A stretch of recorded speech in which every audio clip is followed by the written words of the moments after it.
रोज रोज त्याच भाज्या खायचा पण कंटाळा आला आणि करायचा पण खूप कंटाळा आला होता. मस्त अशी चमचमीत चपातीसोबत खाण्यासाठी चटणी करूयात. व्हिडिओला लाईक करा आणि यूट्यूब चॅनलला नक्की सबस्क्राईब करा. कढईमध्ये 1 चमचा तेल कडकडीत गरम करण्यासाठी ठेवलं आहे. तेल छान कडकडीत गरम झाल्यावर 1 छोटा चमचा जिरं, 1 छोटा चमचा मोहरी, कढीपत्ता आणि 4 ते 5 लसूण पाकळ्या बारीक कापून घेतल्या होत्या ते टाकायचं.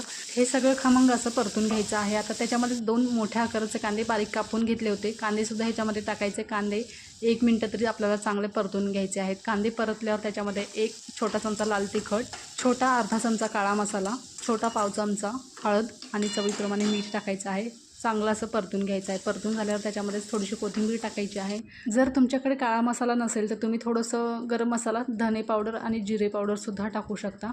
आता हे सगळं आपल्याला खमंग असं परतून घ्यायचं आहे आणि 10 ते 15 सेकंद ही चटणी छान शिजून द्यायची आहे. शिजून झाल्यावर एका वाटीमध्ये काढायचं आणि चपातीसोबत भाकरीसोबत खायची. खूप भारी लागते. नक्की ट्राय करा. रेसिपी कशी वाटली